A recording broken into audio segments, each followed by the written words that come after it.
मंत्र पाठ।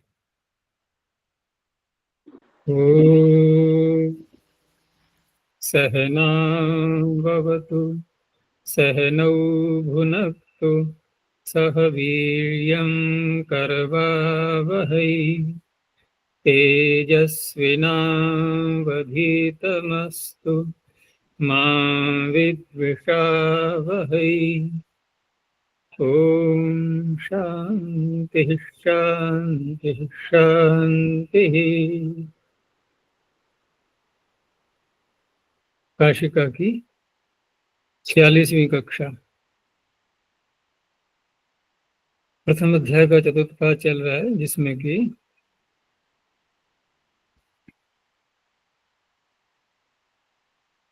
90 सूत्रों तक हो चुका है।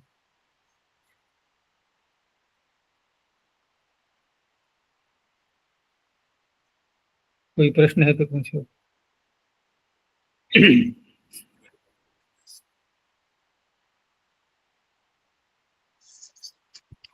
तो कल जो सूत्र हुआ था, लक्षणेत्थम भूताख्यान भाग वीप्सासु प्रतिपर्य नवः, इसमें जो अर्थ गिनाए गए थे, लक्षणेत्थम भूताख्यान आदि, तो उनमें एक अर्थ था भाग। भाग भी है ना उसमें?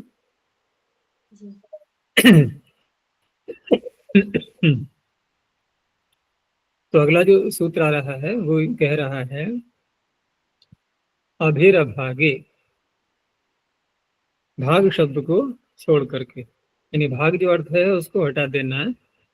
अन्य जितने अर्थ हैं उन सबको ले लेंगे। तो उतने अर्थों में अभि शब्द की कर्म प्रवचनीय संज्ञा। लक्षण इत्थम भूताख्यान में जो इत्थम भूताख्यान है और लक्षण, ये दोनों अलग अलग अर्थ हैं। और हाँ, इत्थम देखो, लक्षण में हम किसी दूसरी वस्तु की ओर संकेत करते हैं, किसी का आश्रय लेकर के। लक्ष्यते अनेन इति लक्षणम, तो जिसके द्वारा लक्षित किया जा रहा है उसका आश्रय लिया हमने, और जो वाक्य का अभिधेय बनेगा वो जिसको बताया जा रहा है वो बनेगा। लक्ष्यते अनेन, जो कर्म है जिसको लक्षित किया जा रहा है वही वाक्य का अभिधेय होगा, और जिसके द्वारा लक्षित हो रहा है, जिसको आधार बना करके, तो वो कहलाएगा लक्षण। और जो इत्थम भूत लक्षण है जो है आचार्य, नहीं, इत्थम भूत लक्षण में लक्षण शब्द कहा तो है उन्होंने, लेकिन लक्षण का जो अर्थ मैंने किया अभी, अब उसमें क्योंकि थोड़ा सा अंतर करना है, तो अब वहां पर इत्थम भूत शब्द को और जोड़ा गया उसमें। ठीक है ना? वही इत्थम भूत शब्द यहाँ भी आ रहा है। वहां दोनों समानार्थक हो गए, एक ही, दोनों का जो अधिकरण है वो समान होगा। इत्थम भूत लक्षण जो बताया गया है वो तो दोनों एक ही वस्तु को कह रहे हैं, और यहाँ जो लक्षण अलग है और इत्थम भूत शब्द अलग है, दोनों अलग अलग है ना। तो दोनों के उदाहरण में भी देख लो कि लक्षण का उदाहरण क्या बना कि वृक्षम वृक्षम प्रति विद्योतते विद्युत। मुख्य वाक्य का विधेय क्या है? विद्युत को बताना, लेकिन विद्युत की पहचान किससे की? वृक्ष से। तो वृक्ष कौन हो गया? लक्षण। और लक्षित तो कौन हुआ? विद्युत। अब यही बात क्या अगले उदाहरण में है कि साधुर देवदत्तो मातरम प्रति। यहाँ देवदत्त कैसा है? इत्थम भूत कैसा है? सरल स्वभाव का है, ये बताया जा रहा है देवदत्त के विषय में। बस थोड़ी सी बात और जोड़ी गई है कि वो सरल स्वभाव प्रकट किसके साथ में हो रहा है? तो माता के प्रति, माता के प्रति हो रहा है। अब यहाँ लक्षण वाली बात है ही नहीं बिल्कुल भी, यहाँ तो देवदत्त की विशेषता बताई जा रही है। ऊपर के वाक्य में वृक्ष की विशेषता नहीं बताई जा रही थी ना, विद्युत की विशेषता। विशेषता नहीं है कुछ भी। केवल एक संकेत दे रहा है कि यहाँ पर विद्युत चमक रही है। तो इतना भेद है, तभी शब्द पृथक पृथक हैं दोनों में। अच्छा जी, जो इत्थम्भूत लक्षण है, इस अर्थ में जो हेतु सूत्र से तृतीया को पर होने के कारण बांध करके हम अनुलक्षणे के साथ सार्थकता दिखाई थी द्वितीय गणित में, तो वो जो अनुलक्षणे अर्थ है और यहाँ इत्थम्भूत लक्षण इस अर्थ में हेतु नहीं, कैसे? ये तो प्रश्न वहां बनेगा जो कल विषय आया था, वो तो कौन सा सूत्र था उसमें, अनुलक्षण। अनुलक्षणे में था। तो उसी सूत्र को बोल करके प्रश्न उठाना था कि कौन सी संख्या है, 84 है ना, 84 सूत्र पर था। लक्षण और इत्थम्भूत आख्यान अलग अलग अर्थ जैसे हैं और वहाँ इत्थम्भूत लक्षण है वो। हाँ हाँ, तो ये बात उठाई तो वहीं गई थी। ये जो चर्चा हुई थी ना, ये अनुलक्षणे सूत्र पर चर्चा की गई थी कि आप जब अगले सूत्र के द्वारा अनु शब्द को ले करके और लक्षण अर्थ भी वहां पर ले रहे हैं, तो फिर इस सूत्र की तो आवश्यकता नहीं रहेगी। ये इनका तात्पर्य था। तो वहां फिर उत्तर क्या दिया गया था कि जब उसके द्वारा सिद्ध ही है, ठीक है ना, और फिर भी यहाँ पर कर्म प्रवचन संज्ञा की जा रही है अनुलक्षण के द्वारा, तो उसका उत्तर दिया कि हेत्वर्थम तु वचनम, हेतु में जो तृतीया प्राप्त हो रही है उसको रोक करके द्वितीया ही हो। तो दोनों प्राप्त हो कैसे रही है, ये बात उठेगी कि दोनों प्राप्त कैसे हो रही है। अगर यहाँ अनुलक्षणे न कहा जाए और केवल लक्षणेत्थम भूताख्यान सूत्र में ही अनुशब्द को रखा जाए, तो वहां लक्षण शब्द हो जाएगा चरितार्थ प्रति और परि के साथ में। प्रति परि अनु 3 है ना वहां पर, इनके साथ में वो चरितार्थ हो जाएगा लक्षण शब्द। तो अब अनु के साथ में हम जोड़ेंगे तो कमजोर बन जाएगा ना, और अनु का ग्रहण करना चरितार्थ हो जाएगा इत्थम भूताख्यान आदि अन्य अर्थों में। फिर सुनो वाक्य को कि लक्षण शब्द का वहां कहना चरितार्थ हो जाएगा प्रतिपरि के साथ में, और अनु का ग्रहण करना वहां चरितार्थ हो जाएगा इत्थम भूताख्यान आदि अर्थों में। तो अब वहां तो ऐसा है नहीं कि उसके ग्रहण करने मात्र से हम तृतीया को बांध लें, द्वितीया कर लें, और तृतीया हो जाएगी प्रबल। उधर तृतीया भी चरितार्थ हो जाएगी। अन्य वाक्य में वो कौन सा वाक्य बताया था मैंने, जो हेतु में तृतीया थी ना, धनेन, हाँ, तो वहां धन में जो तृतीया की गई थी वहां वो चरितार्थ हो गया।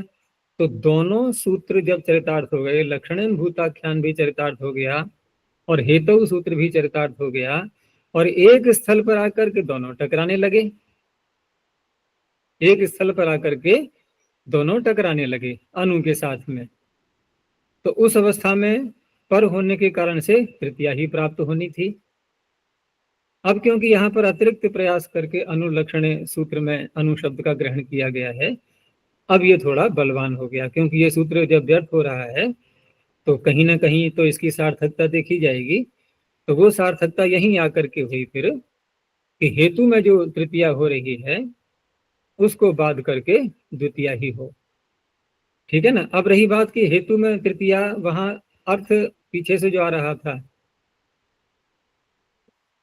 क्या था पीछे सूत्र उसके, इत्थम्भूत लक्षण संयोगरहितं कर्म। हाँ, तो इत्थम्भूत लक्षण वो तो अलग हो ही गया, लेकिन हम यहाँ जो घटा रहे हैं, यहाँ जब घटाएंगे इसके अनु के साथ में, तो अनु के साथ में लक्षण तो आ ही गया ना, अगर हम लक्षण अर्थ लेते भी हैं तो। लेकिन हेतु अर्थ भी साथ में निकल रहा है उसमें, हेतु विशिष्ट लक्षण यहाँ पर जो दिखाई दे रहा है हमें, तो उस रूप में वहां तृतीया को रोक करके द्वितीया यहाँ पर होगी। ये इस सूत्र की चरितार्थ यहाँ दिखाई गई। अच्छा जी, हेतु कैसे है? हम्म, हेतु कैसे है अभी? तृतीया कैसे प्राप्त हो रही है? हेतु कैसे है यहाँ पर, तृतीया प्राप्ति दिखाई कहाँ जा रही है, पहले ये बताओ कौन से वाक्य में हम दिखा रहे हैं तृतीया और द्वितीया दोनों की प्राप्ति। वृक्षम शाकल्यस्य संहिताम अनुप्रावर्षत्। हाँ, शाकल्य से संहिताम अनुप्रावर्षत, यही तो दिखा रहे हैं हम। जी। और हाँ, उदाहरण तो यही सारे बनेंगे। तो शाकल्य से संहिताम अनुप्रावर्षत,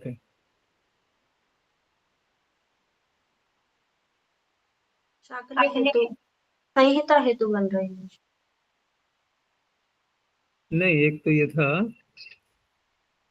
हमें ऐसा उदाहरण लेना है,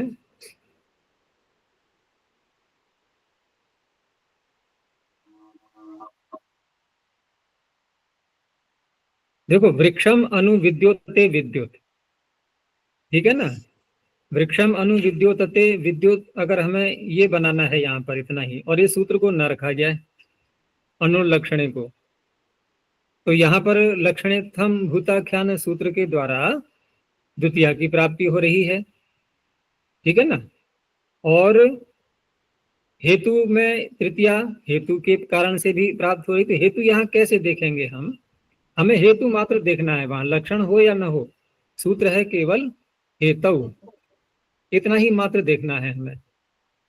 तो वृक्षम अनुविद्योतते विद्युत, अब इस वाक्य को हम यह गंभीरता से विचार करें तो वाक्य का अभिधेय तो विद्युत ही हुआ, विद्युत को बताना, वाक्य जो वक्ता का उद्देश्य है वो विद्युत को बताना है, और विद्युत को बताते समय वृक्ष जिसको कि लक्षण कहा गया, तो लक्षण के द्वारा लक्षित हो रहा है, ये बात कही जा रही है, लेकिन वो लक्षण हम यूं भी कह सकते हैं कि विद्युत का बोध कराने में, विद्युत का बोध कराने में कारण कौन बना, वृक्ष, वृक्ष कारण बन रहा है, नहीं, और कारण को हेतु बोलते ही हैं, तो कारण जब है तो हेतु भी है, वो हेतु भी है और लक्षण भी है, दोनों बातें घट रही हैं। अब एक और वाक्य ले लो कि धनेन कुलम, अब धनेन कुलम में यहाँ पर क्या लक्षण भी, लक्षण अर्थ घट जाएगा, नहीं घटेगा ना, यानी कि यहाँ तो शुद्ध हेतु है एक प्रकार से देखा जाए तो, और वृक्षम अनुविद्योतते विद्युत में लक्षण होते हुए हेतु है, बस यही भेद देखना है। हेतु के लिए लक्षण की आवश्यकता नहीं है ना, नहीं केवल नहीं, अगर हेतु के लक्षण की आवश्यकता होगी तो फिर ये धनेन कुलम में कैसे घटाएंगे हम, जी। वो तो पृथक सूत्र बनाए इसीलिए गया है वहां। तो यहाँ विद्युत द्योतन होने में वृक्ष कारण ये नहीं, विद्युत ये बोध कराने में द्योतन वृक्ष होने में कारण। कारण नहीं, बोध कराने में कारण द्योतन तो परमात्मा कर रहा है, वो प्राकृतिक घटना है, वो जैसे भी हो रहा है वैसे,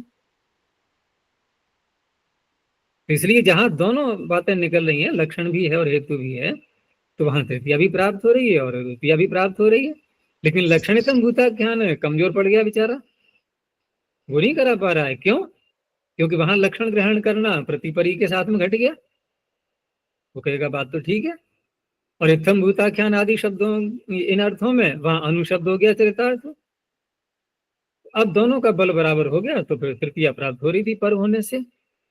और अनुलक्षण में अन्य उदाहरण क्यों, वो भी ऐसा है ना, उदाहरण कई प्रकार के बन जाते हैं, लक्षण भी अनेक प्रकार के बन जाते हैं, तो अब जैसे यहाँ कहा गया कि शाकल्य से संहिताम अनुप्रावर्षत, घटा यहाँ भी सकते हैं कि वर्षा का द्योतन, वर्षा का बोध कराया जा रहा है, और वर्षा का बोध कराया जा रहा है, तो शाकल्य की संहिता का जो पाठ चल रहा था, तो ये यहाँ पर लक्षण बना, ठीक है ना, और इसको यूं भी कह सकते हैं कि शाकल्य की संहिता वर्षा का बोध कराने में कारण बन रही है,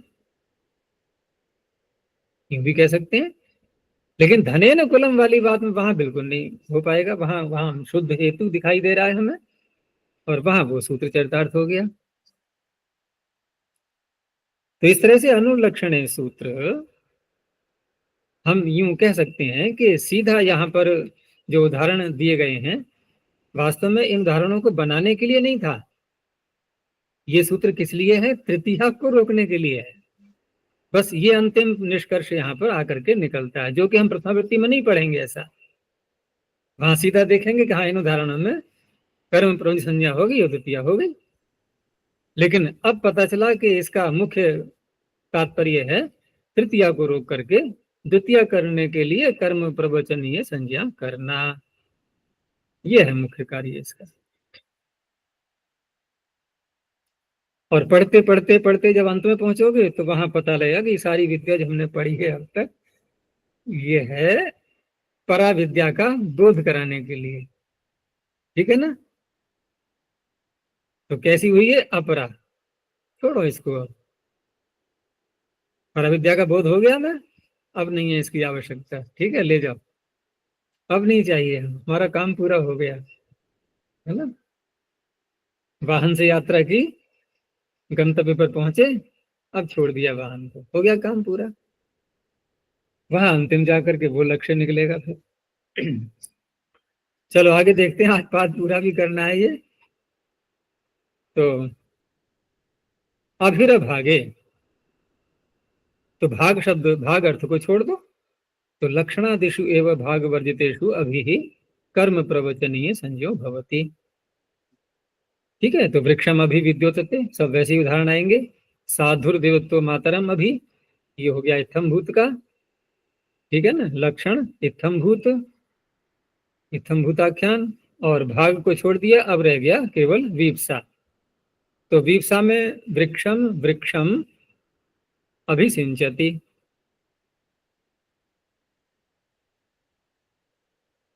इसमें 2 बार कर लेना, ये जो पुस्तक आप लोगों के पास में है उसमें 1 बार लिखा होगा, क्योंकि द्वित्व भी करना होगा ना, वीप्सा में द्वित्व करना होगा, तो वृक्षम वृक्षम अभिसिंचति। ठीक है ना, परिणाम वही है कि षत्व नहीं हुआ, उपसर्ग संज्ञा न होने से। अभागयति किम, तो भाग में नहीं करेंगे इससे।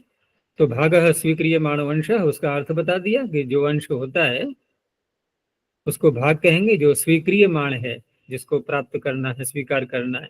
कि यदत्र माम अभिष्या, जो मेरा हो यहाँ पर, मम यदत्र मम अभिष्या तद दीयताम, वो दे दीजिए। यद अत्र मम भवति तद दीयताम इत्यर्थः, ये उसका अर्थ लिखा दिया। तो भाग होने के कारण से यहाँ पर कर्म प्रवचन संज्ञा नहीं होगी, तो उपसर्ग संज्ञा होगी और षत्व हो जाएगा। आगे, प्रति ही प्रतिनिधि प्रतिदानयो हो, मुख्य सदृशः प्रतिनिधि, मुख्य के समान। ठीक है ना, कोई मुख्य है और उसके समान, तो समान है इसका अर्थ है वो नहीं है, अब रिप्रेजेंटेटिव जिसको बोलते हैं ना, वही है ये प्रतिनिधि। और दत्तस्य प्रतिनिर्यातनम प्रतिदानम, पहले दिया और फिर उसका वापस करना।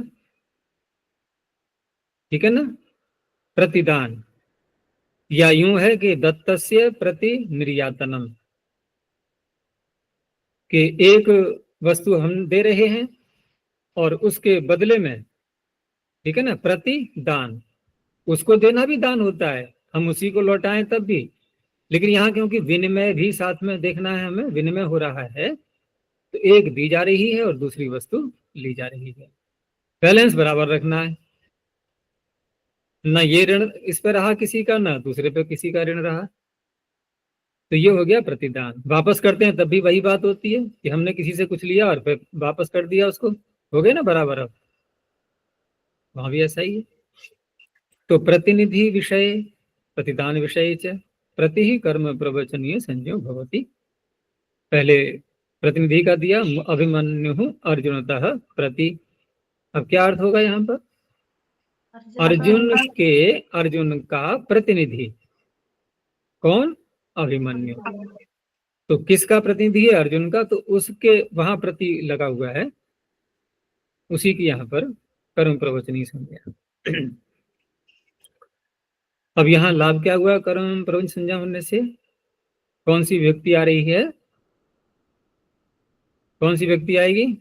प्रति ही प्रतिनिधि है, नहीं उसमें,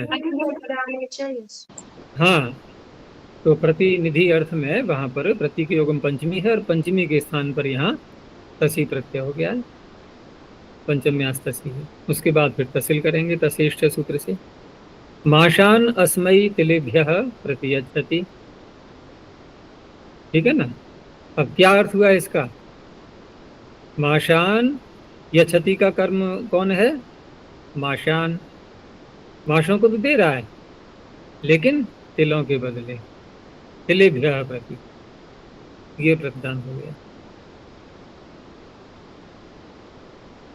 तो यहाँ भी पंचमी हो गई। अधिपरि अनर्थकौ, ठीक है ना। तो ये सूत्र बता रहा है कि पाणिनि अनर्थक शब्दों का भी प्रयोग करते हैं, ठीक है ना। तो यहाँ अनर्थक का ये अर्थ नहीं है, अधिपरि अनर्थक तिलेभ्यः प्रति अच्छति, यहाँ क्या समस्या है। यहाँ प्रतिदान यहाँ उदाहरण माशान अस्मै तिलेभ्यः प्रति अच्छति। हाँ, माशान अस्मयी, इस व्यक्ति के लिए तिलों के बदले माशों को दे रहा है, ठीक है ना। तो तिलेभ्यः इसमें पंचमी हो गई प्रतीक योग में, बस। तो अधिपरि अनर्थकौ में अधिपरि शब्दौ अनर्थकौ, तो अनर्थकौ का अर्थ हमें इस तरह से नहीं करना है कि न विद्यते अर्थः यस्य, अपितु अनर्थांतरवाचिनौ, अनर्थांतरवाचिनौ का तात्पर्य होगा कि जिस शब्द के साथ में ये अधि और परि जोड़े जा रहे हैं, क्रिया के साथ में ही जोड़े जाएंगे, स्पष्ट है।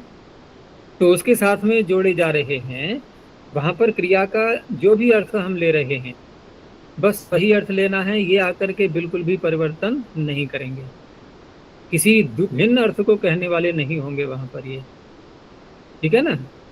भिन्न अर्थ इनसे नहीं निकलेगा, बस जो अर्थ क्रिया का है वही अर्थ रहेगा।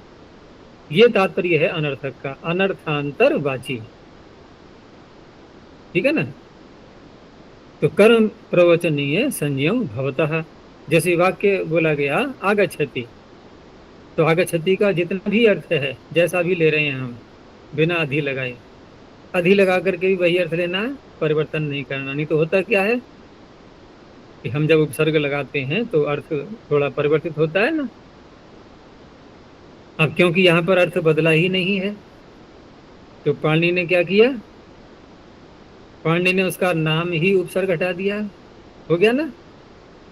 उपसर्ग लगा के हम क्या करते हैं, अर्थ को बदलते हैं, और यहाँ अर्थ बदल नहीं रहा है, तो बात भी ठीक है। फिर उपसर्ग नाम से लाभ क्या हुआ, और उपसर्ग नाम रोका कैसे जाए, तो भिन्न संज्ञा कर दो, एक संज्ञा एक ही संज्ञा तो होगी। ऐसे ही यहाँ पर है कुतो अध्यागच्छति कुतः पर्यागच्छति, और जो अन्य प्रभाव पड़ते हैं कि जब उपसर्ग नहीं होता है तो उपसर्ग में जो स्वर होते हैं वो यहाँ पर नहीं होंगे, ठीक है ना। उपसर्गाश्चायी वर्जम आदि। गत्युपसर्ग संज्ञा बाधनार्था कर्म प्रवचनीय संज्ञा विधीयते, ठीक है ना। ये संज्ञाएं नहीं रखनी है गति और उपसर्ग, इसलिए यहाँ पर कर्म प्रवचनीय, क्योंकि इसका कोई काम नहीं है। और हम उन सूत्रों को लगाने लगाएंगे कर्म प्रवचनीय युक्त द्वितीया ढूंढो यहाँ पर भाई क्या हुआ है, संज्ञा होने से कुछ नहीं पता लगेगा, वहां कुछ नहीं होगा। केवल उपसर्ग संज्ञा और गति संज्ञा को रोकना था। आचार्य जी हम फिर वाक्य में क्या अर्थ करेंगे, कुतो अध्यागच्छति कहाँ से आ रहे हो, बस जो आगच्छति का अर्थ वही है अध्यागच्छति का अर्थ। निष्प्रयोजन निष्प्रयोजन क्यों हुआ, जब उपसर्ग संज्ञा को रोका गया है तो ये प्रयोजन नहीं है क्या।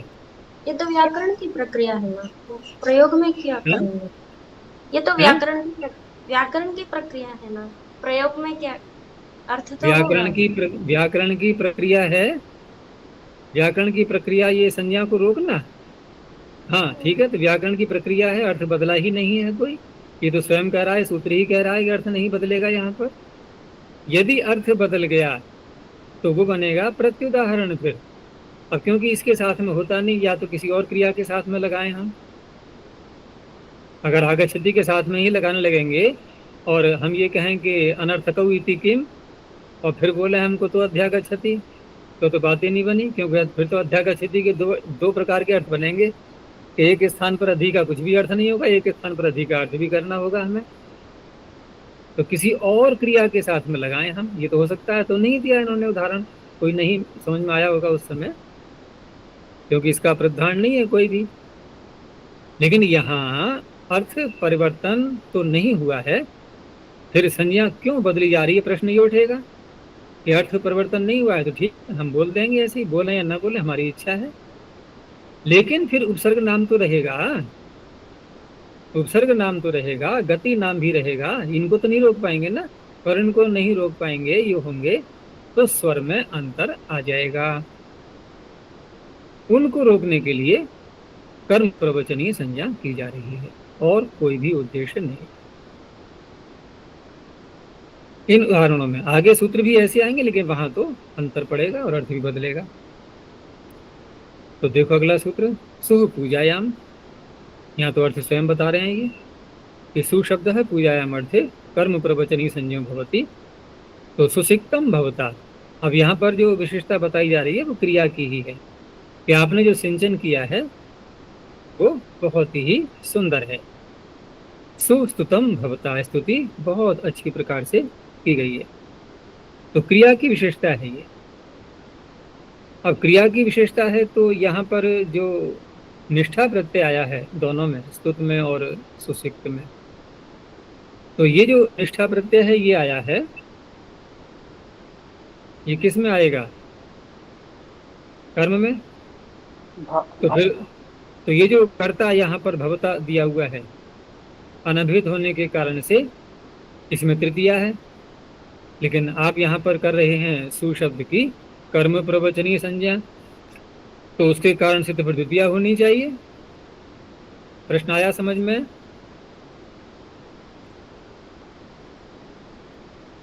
सु की कर्म प्रवचनीय संज्ञा होने से यहाँ पर भवता में द्वितीया होनी चाहिए, ठीक है ना? तो फिर द्वितीया क्यों नहीं हुई, तृतीया कैसे हो गई? तो देखो यहाँ द्वितीया प्राप्त हो रही है और इन विभक्तियों को कहेंगे उपपद विभक्ति, और कर्तृकर्णयो तृतीया से अनभिहित कर्ता में जो तृतीया प्राप्त हो रही है इसे कहेंगे कारक विभक्ति। तो एक नियम काम करता है कि कारक विभक्ति और उपपद विभक्ति जहां दोनों टकराएं परस्पर, तो वहां पर कारक विभक्ति को बलवान माना गया है।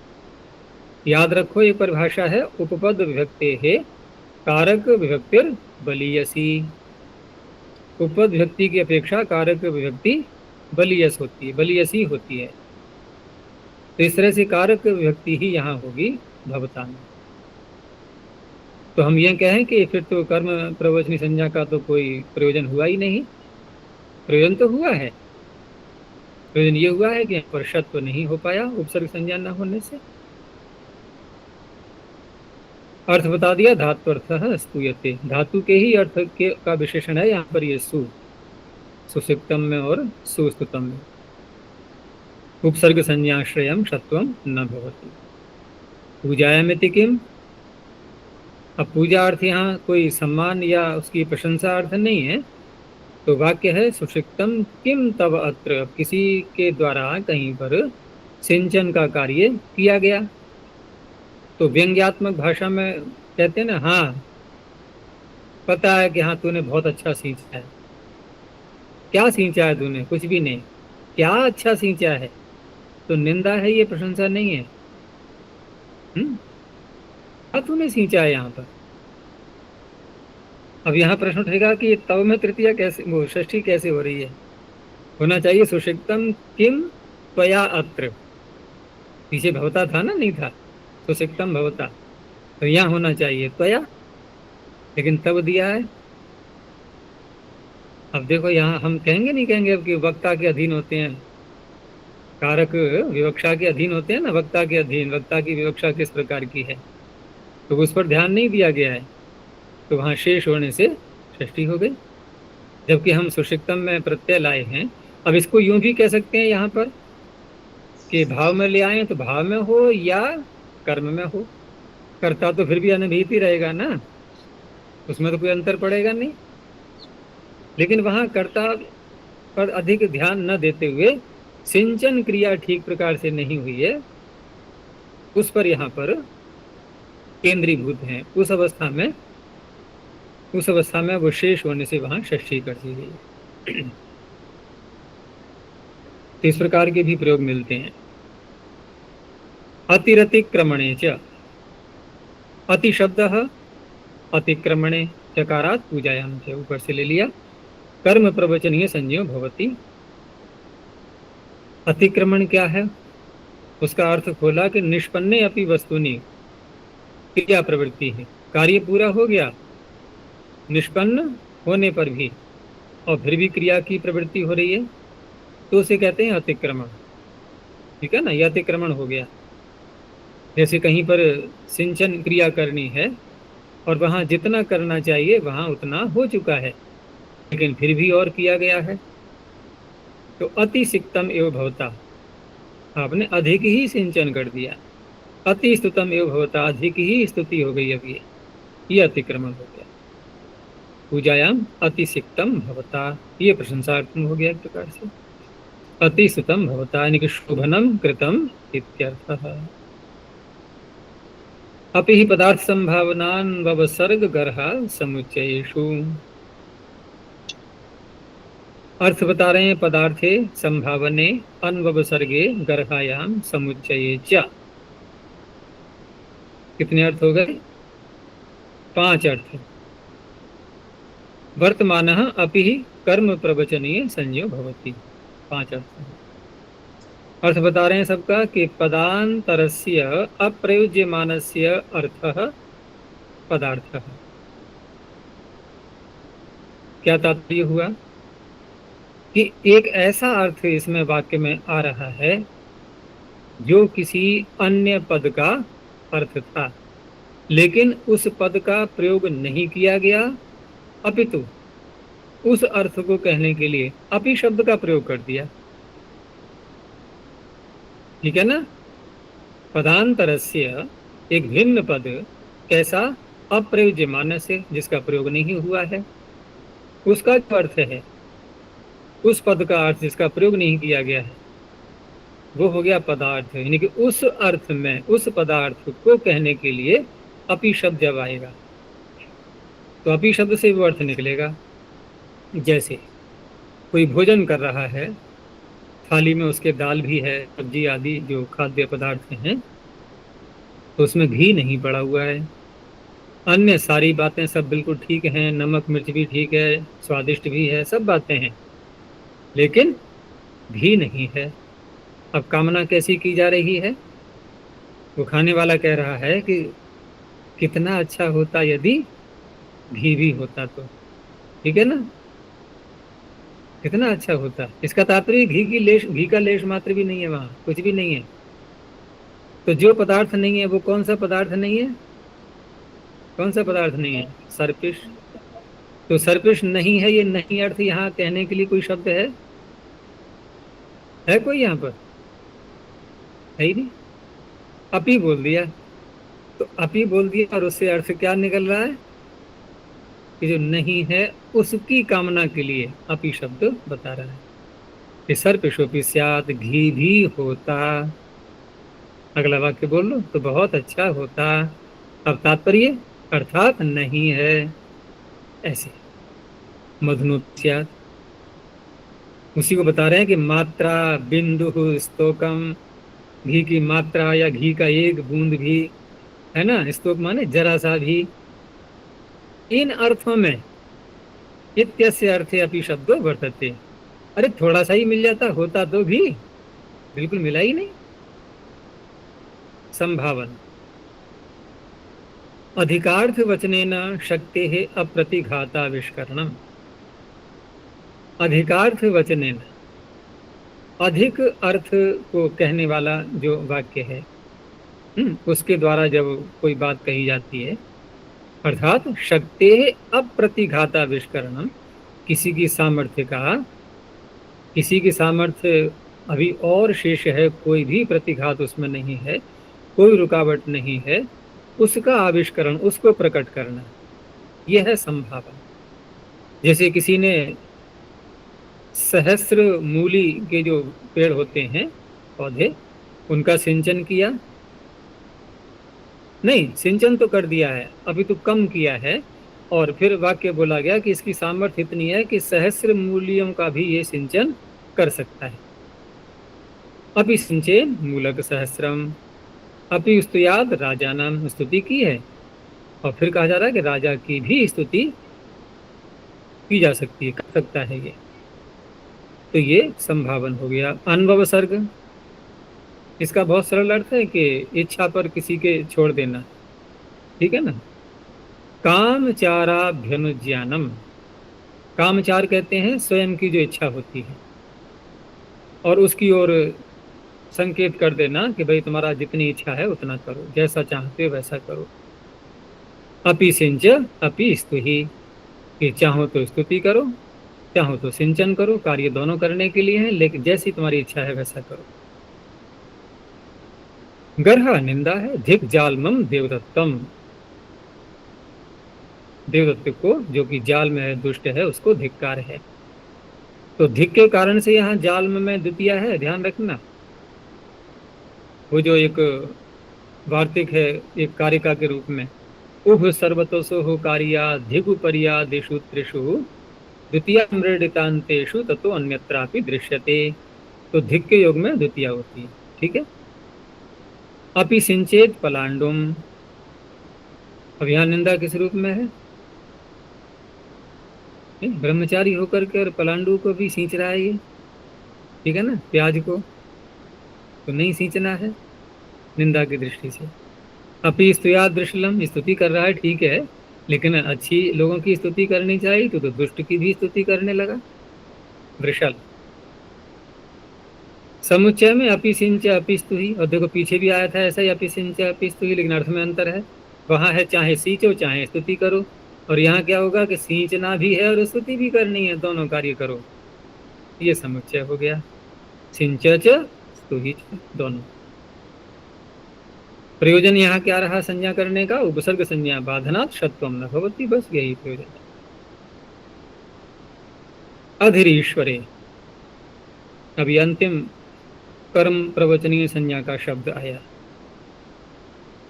तो ईश्वर स्वामी, ईश्वर हो गया स्वामी। निपात कर दे, क्या? निपात संज्ञा कर दे अंतिम। हाँ हाँ, निपात संज्ञा का भी अधिकार कर देंगे समाप्ति, चिंता मत करो। निपात संज्ञा से परेशान हो गए ना थोड़ा पढ़ते पढ़ते। तो ईश्वर है स्वामी, सच स्वम अपेक्षते। स्वामी शब्द एक प्रकार से कहा जाए तो ये सापेक्ष शब्द होता है, क्योंकि स्वामी स्व जिसके पास में है, जैसे दंडी कहा किसी को, तो दंडी कहते ही दंड पर भी ध्यान जाएगा, कह रहे दंड तो हाथ में है नहीं, दंडी कैसे हो गए। तो स्वामी शब्द सार्थक कब बनता है कि स्व भी हो। तो सच स्वम अपेक्षते, स्व के कारण से स्व की अपेक्षा है उसको, इसलिए स्वामी हो। तो अब यहाँ पर जब ईश्वर शब्द कहा गया स्वामी के लिए, तो स्व और स्वामी दोनों का संबंध होना चाहिए। तदयम स्वस्वामी संबंधे कर्म प्रवचनीय संज्ञो भवति। तो अधि की करनी है ये संज्ञा, लेकिन स्वस्वामी संबंध में। अब जब दोनों का संबंध कहा जा रहा है तो उस अवस्था में कर्म प्रवचन संज्ञा करने का जो प्रभाव पड़ेगा वो किस पर पड़ेगा? फिर प्रश्न ये उठेगा, स्व पर या स्वामी पर? तो दोनों पर होना चाहिए। तो यहाँ पर क्रम से रखेंगे, ठीक है ना, कि तत्र कदाचित स्वामिनः कर्म प्रवचनीय विभक्ति ही सप्तमी भवति, कदाचित स्वात्, सप्तमी तो होनी है किससे? यस्माद् अधिकम हाँ, यत्ते यस्माद् अधिक आ रहा है। तो अधि ब्रह्म दत्ते पंचाला है, यहाँ सप्तमी किस में है? स्व में है या स्वामी में है? स्वामी में। स्वामी में, अर्थात पंचाल ब्रह्मदत्त के अधीन है। और अधिपंचालेषु ब्रह्मदत्त यहाँ स्व में हो गई, अर्थ वही निकलेगा कि पंचाल ब्रह्मदत्त के अधीन है। अब अधि आ गया इधर को और बीच में आ गया पंचालेषु, ब्रह्मदत्त पहुंच गए अंत में।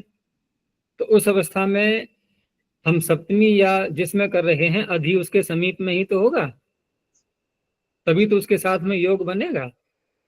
इसलिए यहाँ पिछले उदाहरण में ब्रह्मदत्त के साथ में अधि को जोड़ा गया और यहाँ पंचाल के साथ में अधि को जोड़ा गया। अर्थ में अंतर नहीं आएगा कोई भी।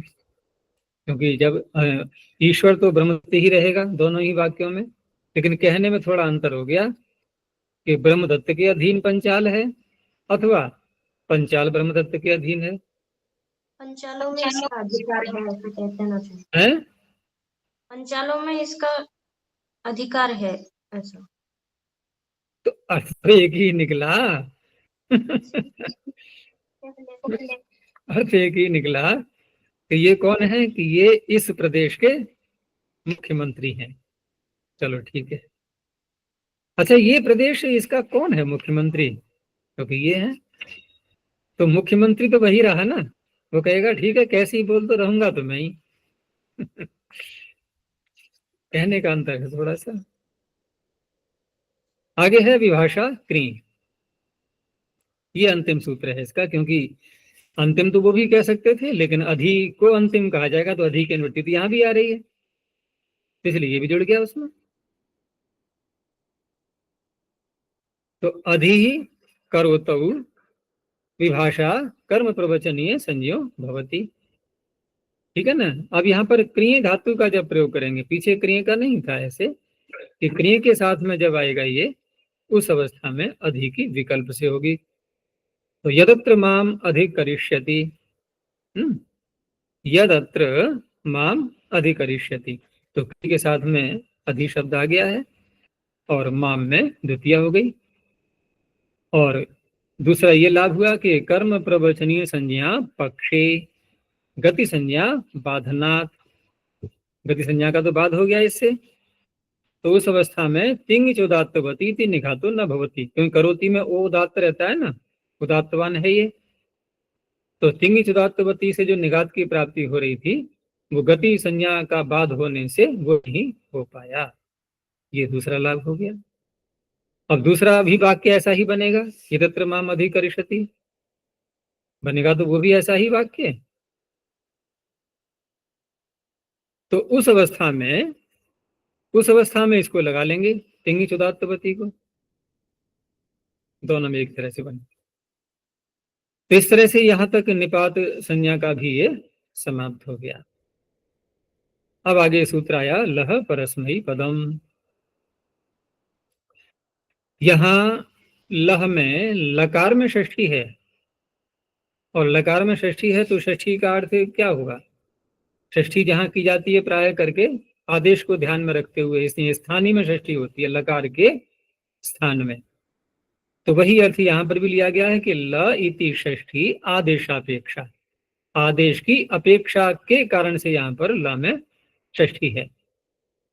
तो फिर लह का अर्थ क्या होगा कि लकार के स्थान पर होने वाले आदेश, ल के स्थान पर जो कुछ भी है, लादेशा परस्मी पद संज्ञा भवंती, उनका नाम परस्मी पद होगा। तो ये गिना दिए प्रत्यय यहाँ पर, जी आदि सब ये, और इनके अतिरिक्त यानी 18 प्रत्ययों के अतिरिक्त क्षत्रिय और क्वसु। अब यहाँ 18 प्रत्यय पूरे नहीं गिनाए हैं, आगे वाले सूत्र को ध्यान में रखते हुए, क्योंकि उत्सर्ग सूत्र का अर्थ अपवाद सूत्र को ध्यान में रखते हुए करते हैं। तो कितने मिलेंगे इसके भाग में, कितने आएंगे? 9। तो 9 यहाँ आ गए। और अन्य स्थलों पर भी जहां पर लकार के स्थान पर आदेश किए गए हैं, क्षत्रिय क्वसु आदि, ये भी आ गए दोनों। तो ये सब मिलाकर के इनका नाम होगा परस्मी पद। परस्मी पद प्रदेशाः स्थिति वृद्धि परस्मी पदेषु इत्येवम् आदयः। तंगनावात्मनेपदम, ये उसका अपवाद हो गया।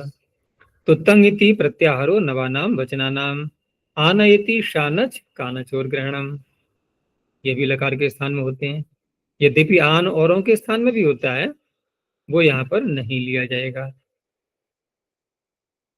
पूर्वेण परस्मी पद संज्ञायाम प्राप्तायाम तंगानयो आत्मनेपद संज्ञा विधीयते। ठीक है ना। तो उसका अपवाद बन गया ये। तो 9 यहाँ पर आ गई है, ता ताम झ आदि, और आन का हो गया शानच कानच आदि। तो शानच कानचौ लह इत्येव, अब लकार के स्थान पर ही होने चाहिए ये, तब इनका नाम होगा आत्मनिपद। जैसे कति इह निघ्नानाह में जो आन है ये, ये कौन सा आन है? ताच्छील्य वयोवचन शक्तिषु चानश। चानश। ये आदेश नहीं है चानश, ये प्रत्यय है ये। तो ये चानश प्रत्यय तच्छील आदि जो अर्थों में किया गया है, ये लकार के स्थान में न होने के कारण से इसका नाम आत्मनिपद नहीं होगा। आत्मनिपद नहीं होगा तो क्या हुआ, उससे परिणाम क्या निकला कि हन धातु से परस्मी पद के प्रत्यय आते हैं।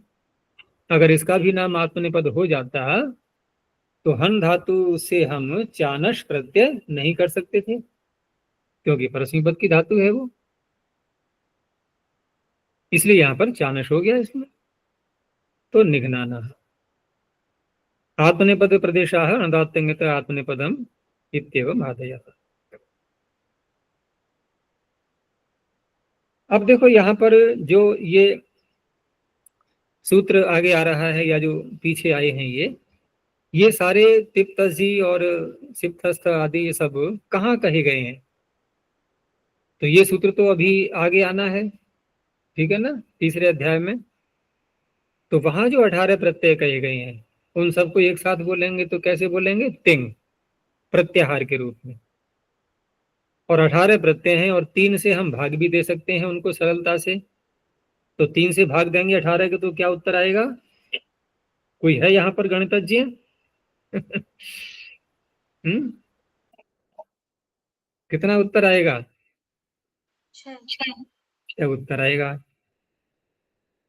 तो 6 में संज्ञाएं की जा रही हैं 3 यहाँ पर, तिंगस त्रीणी त्रीणी।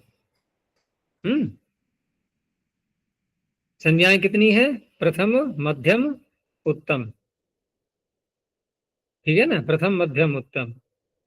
अब कोई कहे कि त्रीणी त्रीणी यहाँ पर 2 बार बोला गया है, तो हम संज्ञाएं भी 2 बार बोल लेंगे। कोई ऐसा कह सकता है ना कि त्रीणी त्रीणी लेकिन संज्ञा हम 2 बार न भी लें, 1 बार लें, तब भी तो त्रीणी त्रीणी को 2 बार बोलना पड़ेगा।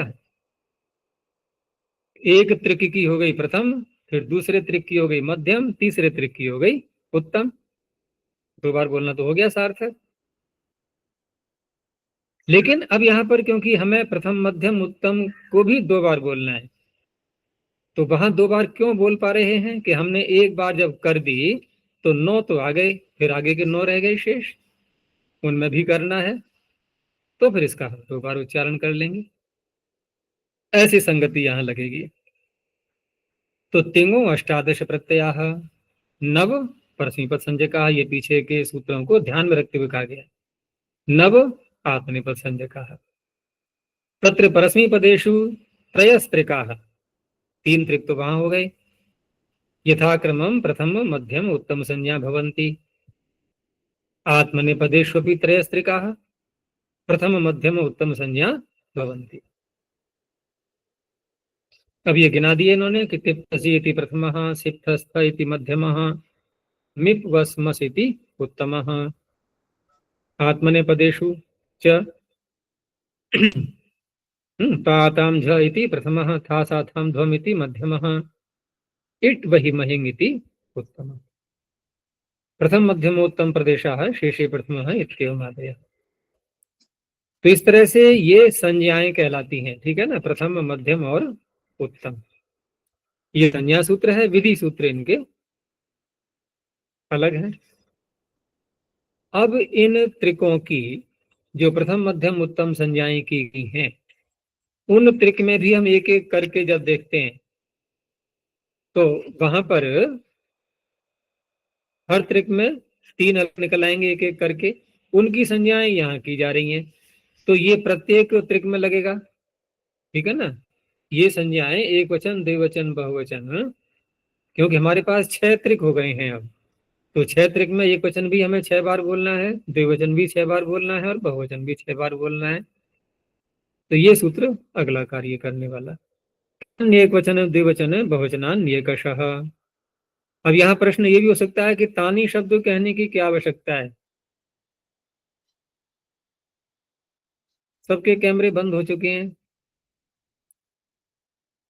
तो यहाँ इसके कहने की क्या आवश्यकता है? तान्य वचन द्विवचन की, तानी शब्द की बात ये हो रही है, ठीक है ना।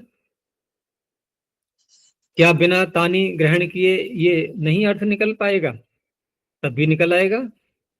भाई पीछे से जब कहा गया त्रीणी त्रीणी, तो उसकी अनुवृत्ति तो हम ले ही सकते हैं। क्या आवश्यकता है तानी कहने की? तो तानी को यदि हटा दें तो उस अवस्था में क्या होगा अब, कि पीछे जो संज्ञा की गई है प्रथम मध्यम और उत्तम, और उन्हीं में हम एक वचन द्विवचन बहुवचन इन संज्ञाओं का भी समावेश करें, तो आ कडारा दे का संज्ञा बाधा नहीं डालेगा? डालेगा कि नहीं? पीछे की नहीं हो पाएगी, फिर ये परे वाली ही होगी। तो तानी से थोड़ा बल मिल गया कि उनको भी रखना और इनको भी रखना है। तो फिर उनको कहाँ रखेंगे फिर? क्यों? जिसका नाम एक वचन है, क्या वो प्रथम पुरुष नहीं है? क्या वो मध्यम पुरुष मध्यम नहीं है? पुरुष छोड़ो, क्या वो उत्तम नहीं है? बताओ, दो नाम है उसके, नहीं है? और यदि हम एक वचन नाम जिसका रख रहे हैं और प्रथम नाम को हटा दें, अब मध्यम उत्तम नाम हटा दें, तो ये सूत्र लग जाएंगे फिर। शेष प्रथम आदि उत्तम पुरुष और मध्यम पुरुष वाले सब कहाँ आएंगे फिर? ये सूत्र अपना कार्य कैसे करेंगे अब? है आड़ुत्तम से पीछे कहाँ लगेगा ये? बताओ। कि जिसको कह रहा है उत्तम, वो उत्तम तो है ही नहीं। अब कौन हो गया? वो अधम हो गया। उत्तम नाम ही नहीं रहा उसका। उसका नाम क्या है? एक वचन द्विवचन बहुवचन। अब ढूंढते रहो कहाँ गए उत्तम जी, चले गए वो तो। एक ही संज्ञा तो होनी है। तो तानी कह फिर करके उसमें तो सब होगा ना, है। संज्ञा समुच्चय के लिए। प्रथम मध्यम उत्तम जो हम्म संज्ञा सूत्र है, वो सूत्र हम्म तो व्यर्थ होगा ना। उसके है, प्रयोजन होने से हम उसका नाम वही रहने देंगे। वो व्यर्थ हो गया। वो वहां सार्थक हो जाएगा जहां पर कि हमें प्रथम मध्यम उत्तम कह करके कोई कार्य नहीं। जैसे आड़ुत्तम से पीछे में उत्तम शब्द बोला है, ऐसे स्थल कुछ ही आएंगे। कुछ स्थल ऐसे होते हैं जहाँ कुछ भी कार्य नहीं करना है, वो ढूंढना पड़ेगा कि कहाँ उसको चरितार्थ करेंगे, वो तो हो जाएगा। और फिर ये भी सारी उलझने, ये सब जो निर्णय निकल करके आएंगे, ये कितना चिंतन करना पड़ेगा। तो तानी कह करके सरल कर दिया, नहीं कर दिया कि अधिक बुद्धि मत दौड़ाओ, ये पाठ पूरा करना है, इसको जल्दी से पढ़ लो। और तानी हमने कह दिया है, अधिक विचार नहीं करना है, ठीक है ना? तो एक तानी संज्ञा का प्रकरण कहना में है, जाकर अतिरिक्त प्रयत्न करते हैं ना संज्ञा समुच्चय के लिए। अतिरिक्त हो तो गया तानी। भाई कहीं चा कह करके प्रयत्न किया है, लेकिन तानी कह करके अब दो बातें आ गई साथ में। एक तो संज्ञाओं का समावेश, और दूसरा तानी त्रीणी त्रीणी का बन गया विशेषण। ठीक है ना? एक पंथ दो काज, ये तो अच्छी बात हो गई ना। चल देखो सूत्र को। तो तानी एक वचन द्विवचन बहुवचन संज्ञानी भवंती। एक अशः का अर्थ कर रहे हैं एक ही कम पदम। ऐसा नहीं है कि पूरे एक त्रिक का नाम हो गया एक वचन। कि तिप्तस जी क्या है? एक वचन के प्रत्यय। सिप्तस्थ क्या है? द्विवचन के प्रत्यय। तो एक अशः, तो तिप इति एक वचनम, तस इति द्विवचनम, झी इति बहुवचनम, एवं सर्वत्र। अब आगे अपने आप कर लेना। एक वचन द्विवचन बहुवचन प्रदेशाः बहुषु बहुवचनम इत्येवम् आदयः। व्याख्याकार भी देखो ना, शॉर्ट कर जाते हैं ना कहीं कहीं। भाई आगे परिश्रम खुद करो, हम सारा परिश्रम हम ही लिख लिख के दिखाएंगे सब। पूरा चार्ट बना करके। क्योंकि चार्ट लंबा बनेगा इसका, और सुपर हमें बनाएंगे और ज्यादा बनेगा। तो अगला सूत्र देखो। ये तो हो गया एक वचन द्विवचन बहुवचन प्रदेशाः बहुषु बहुवचनम इत्येवम् आदयः। सुपह। अब सुपह कह करके हमें पीछे से क्या क्या लेना है? कि यहां तो सुप कह दिया है, तो तिंग छूट न जाए, तो उसको तो अनुवृत्ति के रूप में ले आएंगे। तो तिंगाम त्रिकेशु एक वचनादि संज्ञा विहिता। नहीं, इसमें नहीं, अगले सूत्र में जाएगा। हाँ, ये तो यहाँ तो ये भूमिका बना रहे हैं कि पीछे जो तिंगों में जो त्रिक थे, 6 त्रिक, और उनमें से फिर एक एक करके उनका एक वचनादि संज्ञा विहिता। संप्रति सुपाम त्रिकेशु विधीयन्ते। वही प्रक्रिया ज्यों की त्यों दोहराई जा रही है। जैसे वहां पर हमने 3-3 के त्रिक भाग बनाए थे एक ग्रुप लेकर के, वैसे ही यहाँ पर अब क्योंकि यहाँ 21 प्रत्यय हैं, तो 3 से भाग देंगे तो 7 उत्तर आएगा। तो इनके बनेंगे 7 त्रिक। अब उन त्रिकों में से फिर एकशः, ठीक है ना, ये पीछे से ले लेंगे एक एक करके, और संज्ञाएं आ रही हैं पीछे से। तो सुपश्च त्रीणि त्रीणि पदानि एकशः एकवचन द्विवचन बहुवचन संज्ञानि भवन्ति। सु इत्येकवचनम, औ इति द्विवचनम, जस इति बहुवचनम एवं सर्वत्र। अब देखो, प्रथम मध्यम उत्तम इन संज्ञाओं के समावेश पूर्वक एक वचन द्विवचन बहुवचन संज्ञा की गई। उसके पश्चात सुपह ने भी काम वही किया है, कोई नई संज्ञा नहीं की है। अब ये जो अगला सूत्र आ रहा है ये भी संज्ञा करने वाला है। उधर आकडारा देकर संज्ञा बैठा हुआ है अपना दंड लिए हुए कि सावधान एक ही संज्ञा करनी है। तो पाणिनि सूत्रों को बहुत ध्यान से रच रहे हैं ना, उसके दंडे का भी ध्यान रखते हुए। तो यहाँ कहा विभक्तिश्च, अब यहाँ देखो क्या लगा दिया है, वही शैली, क्योंकि समावेश करना है इसका भी। अब अपवाद के रूप में नहीं रखना है इसको कि पीछे की न रहे और यही संज्ञा हो जाए। तो च से यहाँ पर संज्ञा का समावेश करना है। अब तो विभक्ति नाम भी होगा उसका, एक वचन द्विवचन बहुवचन नाम भी होगा। सुपों में कौन कौन से नाम होंगे बताओ? सुपों में नाम होंगे कौन कौन से? विभक्ति और एक वचन द्विवचन बहुवचन।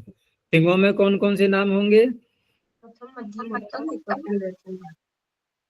और विभक्ति नहीं? हाँ, वहां 3 नाम होंगे, यहाँ 2 नाम होंगे। और भी नाम है कोई? प्रत्यय नाम नहीं है इन सबका? वो तो अधिकार चल ही रहा है। प्रत्यय नाम भी होता है, वो अलग है। वहां पर एक संज्ञा का अधिकार नहीं जा रहा है, क्यों? वो तो प्रकरण ही अलग है तीसरे अध्याय का। एक संज्ञा का अधिकार तो कडार तक लेना है बस केवल।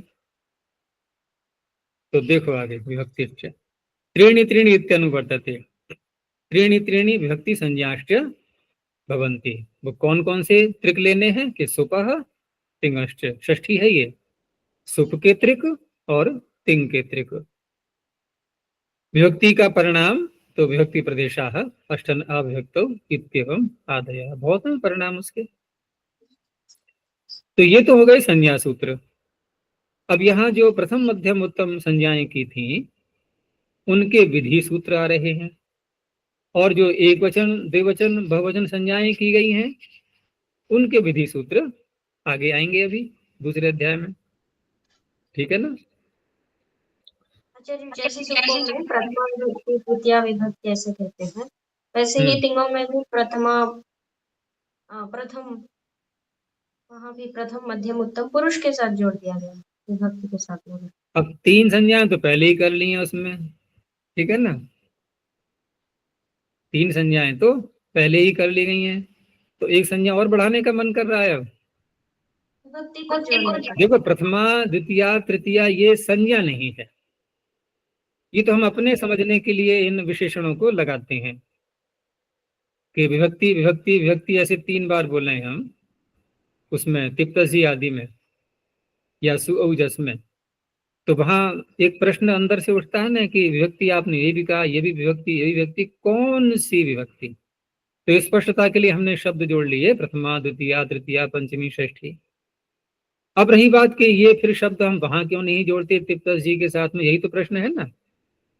तो वहां देखो एक अन्य जो विशेषण है संज्ञा के ही रूप में, प्रथम मध्यम उत्तम जो संज्ञा है ना, ये विशेषण का भी काम कर रहा है, ये विशेषण का भी काम कर रहा है। क्या प्रथम पुरुष कहने के बाद या मध्यम पुरुष आदि कहने के बाद कोई प्रश्न शेष रहता है कि कौन सी विभक्ति बोल रहे हो आप? प्रश्न है क्या? क्योंकि प्रथम कहने से ही आ गया, वो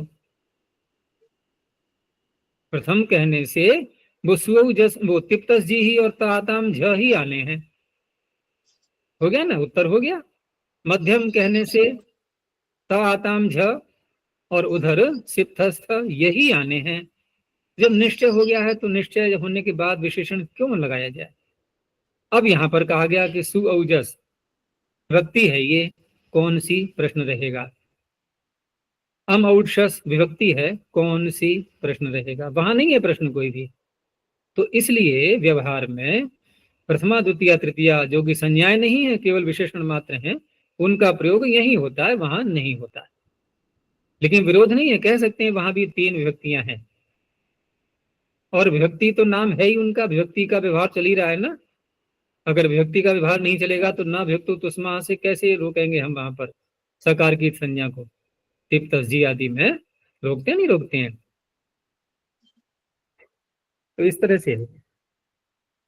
तो यहाँ जो आगे विधि सूत्र आ रहे हैं ये पुरुषों के हैं। ये पुरुष जो बोलते हैं हम, ये भी एक शब्द कोई पाणिनि का संज्ञा शब्द नहीं है। संज्ञा तो है प्रथम, मध्यम, उत्तम, ये संज्ञाएं हैं। पुरुष शब्द कहाँ से चला रहा है इसका कोई अता पता नहीं है। पीछे के वैयाकरणों ने प्रयोग किया होगा, वही यहाँ पर प्रयोग चला रहा है व्याख्याकारों के द्वारा। तो युष्म द्विपदे समानाधिकरण स्थान मध्यम, अर्थ तो स्पष्ट प्रथमावृत्ति में सब हो ही गया था इसका कि युष्मद का प्रयोग हो या न हो, ठीक है ना, लेकिन समानाधिकरण होना चाहिए। तो देखो आगे समझो अर्थ कि लस्य इत्यधिकृत्य, पीछे से भूमिका बना रहे हैं कि लस्य यहाँ कह करके सामान्य तिबादयो विहिता, लस्य के आगे जो सूत्र है तो वहां सामान्य रूप से तिबादी कह दिए गए, तिप्तसी सुप्तस्थ आदि। तेषाम अयम पुरुष नियमः क्रियते। अब देखो व्याख्याकार ने पुरुष शब्द का प्रयोग किया, क्या पाणिनि ने बोला है कहीं पुरुष, बताओ।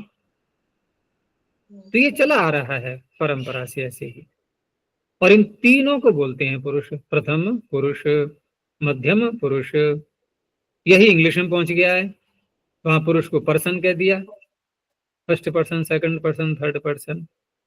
लेकिन वहां फर्स्ट पर्सन का जो अर्थ करें हम तो क्या होगा, प्रथम पुरुष। तो यही अर्थ है क्या वहां पर? वहां उत्तम पुरुष की जगह पर फर्स्ट पुरुष पर्सन बोलते हैं।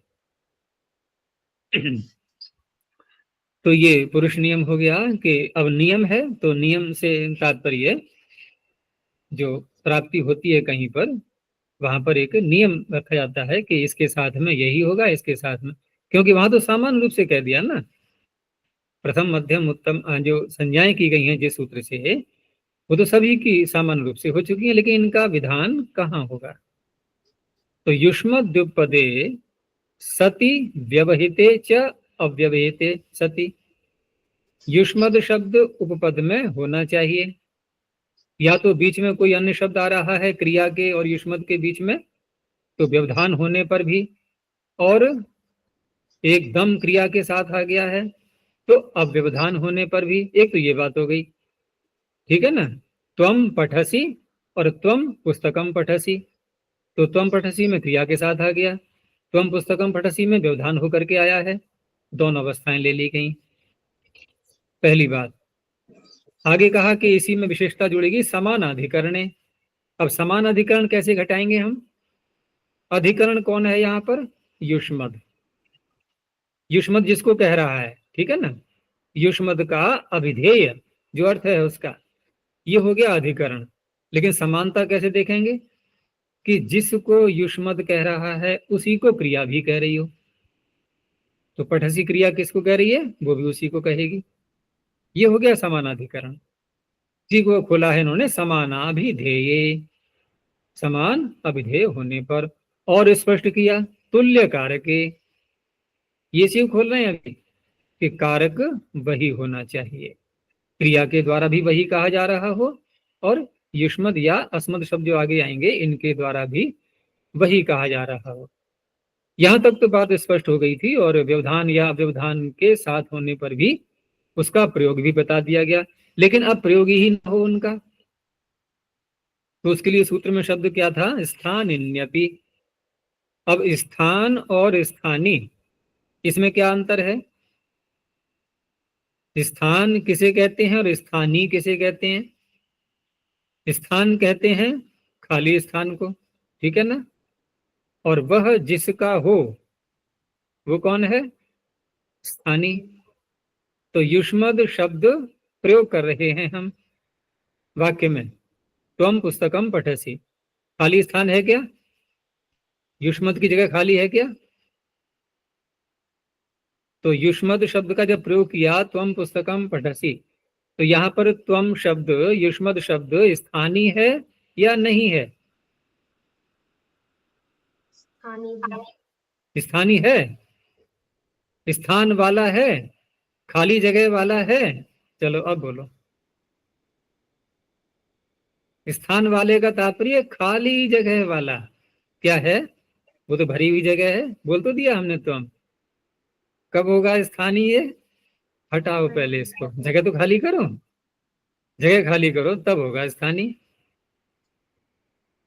उदाहरण के लिए कि किसी प्रकोष्ठ में, कमरे में 5 कुर्सियां पड़ी हुई हैं, एक छठा व्यक्ति और आया, अब उसको स्थानीय नहीं मिल रहा है बैठने को, तो उन 5 में से किसी को आग्रह किया गया कि आप थोड़ा बाहर चले जाइए या उठ के खड़े हो जाएं, छोटा है कोई, बड़ा आता है आदर देते हैं उसको बिठाने के लिए। तो जो खड़ा किया गया उसने अपना स्थान छोड़ दिया, स्थान वाला हो गया वो ना, स्थानीय बन गया वो। तो स्थानीय कब बना? बैठने पर स्थानीय था या हटने पर स्थानीय बना? हटने पर। हटने पर बना। तो युष्मत को हटाओ, अब बनेगा स्थानीय को। तो सीधा सा अर्थ हो गया प्रयोग न करने पर भी। लेकिन प्रयोग न करने का अर्थ ये नहीं है कि उसका अर्थ नहीं आ रहा है, अर्थ तो आएगा, अर्थ तो आएगा। जिसने स्थान दिया है, चर्चा तो उसकी हो रही है ना कि कुर्सी किसने खाली की थी, इसने, जबकि बैठा नहीं है बेचारा वो, चर्चा तो उसकी रहेगी। तो स्थानिनी प्रयुज्यमाने अपि अप्रयुज्यमाने अपि मध्यम पुरुषो भवति। तो त्वम पचसी युवाम पचतः यूयम पचत, तो यहाँ प्रयुज्यमान है या अप्रयुज्यमान है? यहाँ प्रयुज्यमान है। और अप्रयुज्यमाने अपि पचसी पचतः पचत, अब यहाँ बन गया वो स्थानीय। तो स्थानिनी अपि, ये इसका। ऐसे ही आगे घटाते जाना सर्वत्र, दोनों सूत्रों में और आएंगे ऐसे ही, बल्कि 3 बैठेंगे इसको अगले वाले को मिला करके कि प्रहासे च मन्योपदे मन्यते उत्तम एक बच्चे। यहाँ कुछ और बात कर रहे हैं ये कि जब किसी वाक्य के द्वारा किसी का प्रहास, मजाक, ठीक है ना, मजाक ही ऐसी भद्दी नहीं है, एक अच्छी जो है परिहास, प्रहास है वो, ऐसा होने पर मन धातु का प्रयोग करें उस वाक्य में, तो उसमें कुछ परिवर्तन होता है, ठीक है ना, पुरुष बदल जाते हैं परस्पर। तो प्रहासः परिहासः क्रीड़ा, ये उसका अर्थ हो गया, खेल है, यहाँ पर कोई किसी का अपमान नहीं करना।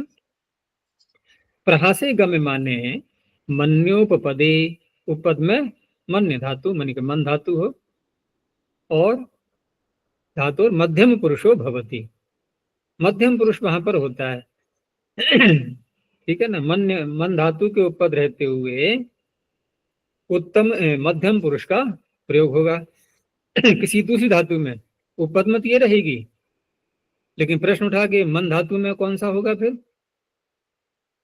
तो मन्यते है उत्तम, सूत्र में देखो, मन्यतेश्च उत्तम, ये दोनों बातें हो गई कि मन धातु में उत्तम होगा, मन के साथ में जो आ रही है उसमें मध्यम होगा, और तीसरी बात एक और सूत्र में कही, एक वच्य, ठीक है ना, एक वचन का प्रयोग भी हो जाएगा। एक वत माने एक वचन के समान, एक के समान, तो एक वचन ही आएगा उसमें।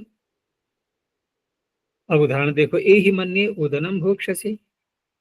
अब ए ही मन्ये, जब कोई वक्ता बोल रहा है सामने वाले से, मध्यम पुरुष बोलना चाहिए उसको, तो मन्ये में उत्तम पुरुष हो गया। और भोक्ष ओदनम भोक्ष्यसे, अब भोक्ष्यसे में यहाँ पर उसकी दृष्टि से बोल रहे हैं कि वो क्या मानेगा, तो अपने लिए क्या मानेगा, वो भोक्ष्य कहेगा या भोक्ष्यसे कहेगा? वो तो उत्तम पुरुष बोलना था ना उसको, तो वहां पर मध्यम पुरुष हो गया। तो ये हो बदल गए दोनों।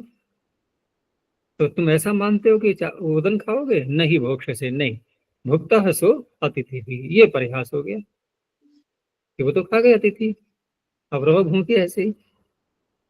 यही मन्य रथे न यासेसी, नहीं यासेसी यातस्ते न ते पिता, चले गए, रथ तो है ही नहीं यहाँ पर, अब पैदल चलो। तो मध्यम उत्तमयो प्राप्तयो उत्तम मध्यम विधीयते, बस यही सूत्र का कार्य है। प्रहास इति किम, अब यहाँ पर तो एक वास्तविकता बताई जा रही है कि ए ही मन्य से उदनम भोक्ष्य, आप ऐसा मान रहे हो कि उदन खाओगे कि हाँ, सुष्ठु मन्य से, बहुत अच्छा विचार है, ले लो, ये खाने को रखे हुए हैं। साधु मन्य से, बहुत अच्छा सोचा आपने, हम भी चाह रहे थे आप भोजन कर लेते। तो ये क्या है, ये प्रयास नहीं है इसमें कोई भी। अब जो हमने युष्मद्विपदे सूत्र का अर्थ किया था, वही शैली आगे के दोनों सूत्रों में, अस्मद्युत्तम, तो वही बात कहेंगे जैसे वहां कहा था मध्यम पुरुष का नियमन, यहाँ पर उत्तम का नियमन, अगले सूत्र से प्रथम का नियमन। तो उत्तम पुरुषो नियम्यते अस्मद्युपदे समानाभिधेये प्रयुज्यमाने अपि अप्रयुज्यमाने अपि उत्तम पुरुषो भवति। अहम पचामि आवाम पचावः वयम पचामः।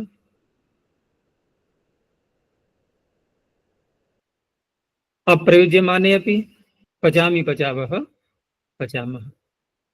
शेषे प्रथमः, और शेष यहाँ पर कहा गया है तो स्पष्ट है कि प्रथम और उसका उत्तम और मध्यम का जहां जहां नियम कर दिया गया, जिन जिन शब्दों के साथ में प्रयोग हो या न हो, उनसे अतिरिक्त जितने भी शब्द रह गए, ठीक है ना, दो बातें ले ली हमें, जितने भी शब्द रह गए वो आ गई एक पहली बात।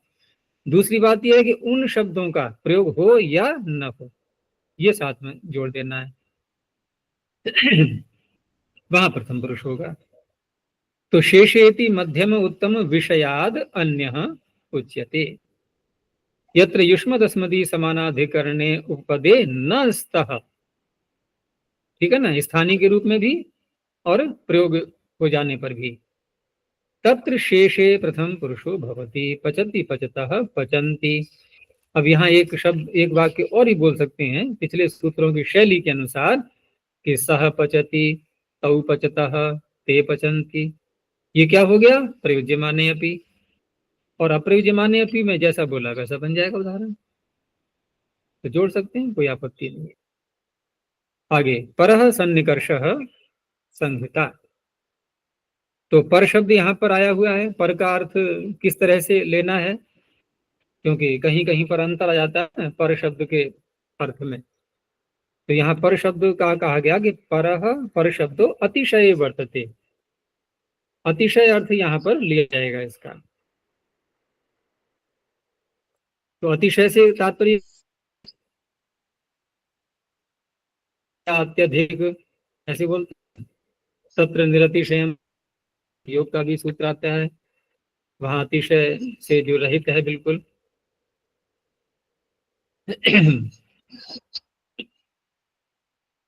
इसमें तुम लोगों के पास में जो पुस्तक है इसमें पाठ छूटा, एक पृष्ठ है नहीं ना, तो मूल पुस्तक में उसमें देख लेना जो रेवली वाली है, या पीडीएफ फाइल में देख लेना जो मैं दिखा रहा हूँ, उसमें मिल जाएगा। यहाँ पर ये रह गया है सूत्र।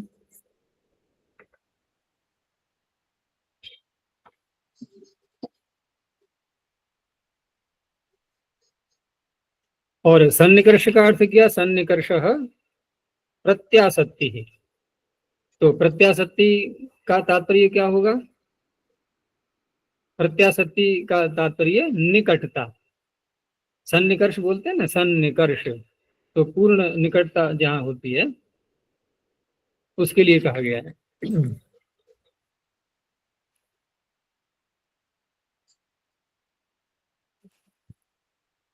हाँ, तो ये तो परः यह सन्निकर्षः वर्णानाम अर्धमात्रा काल व्यवधान।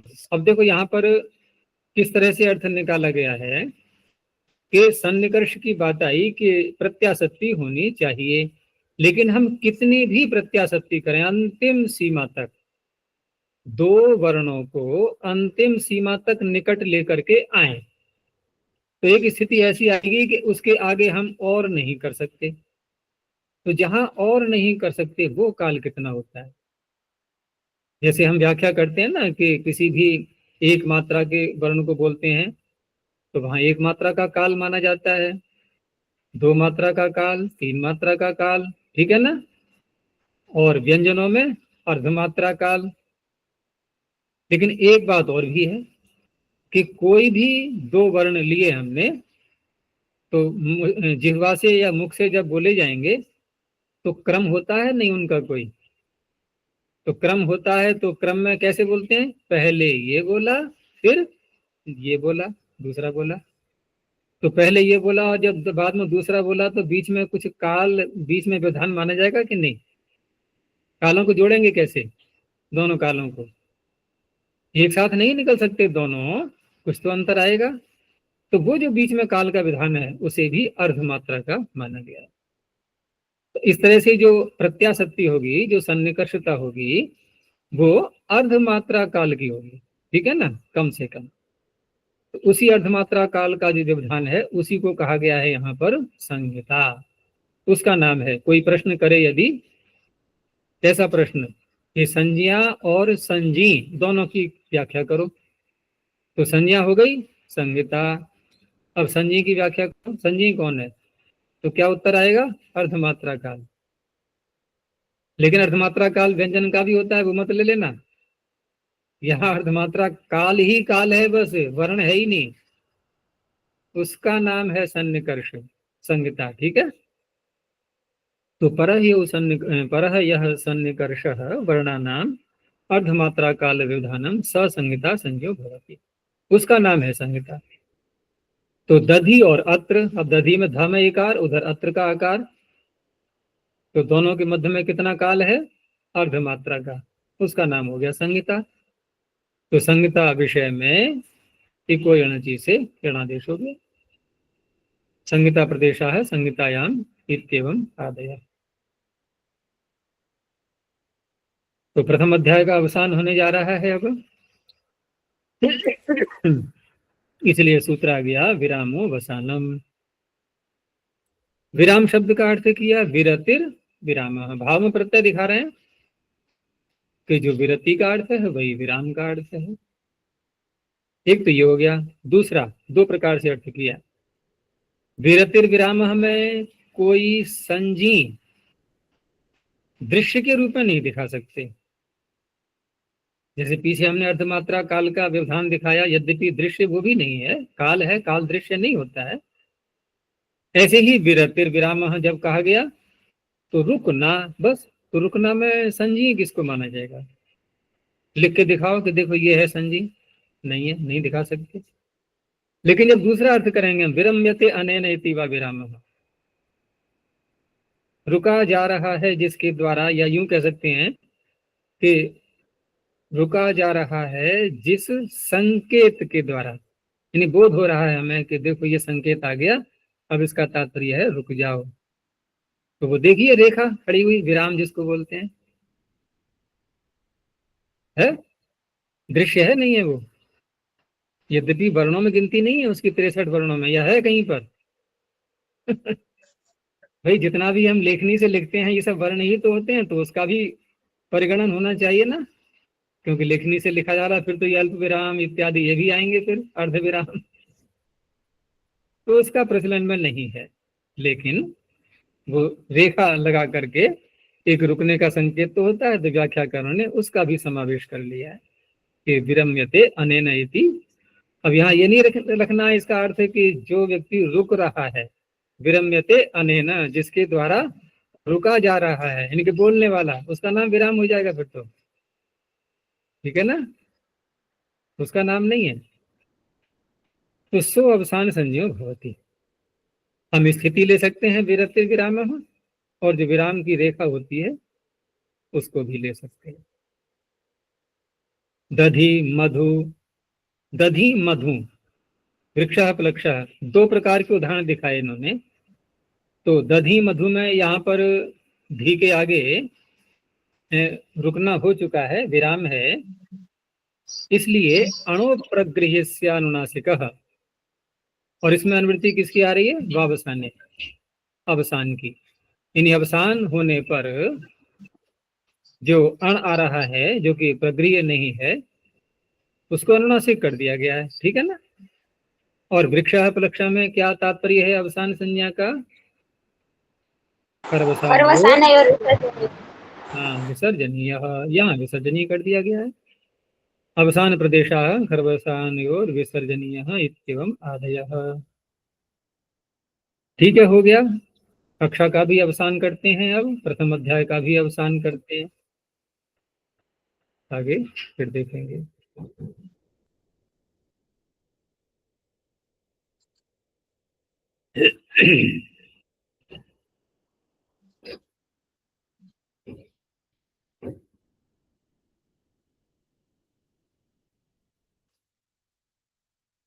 प्रणव ध्वनि। ओ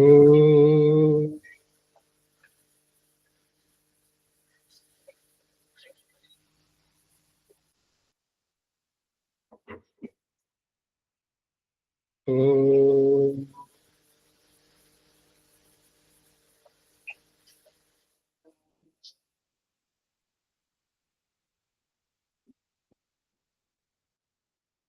ओ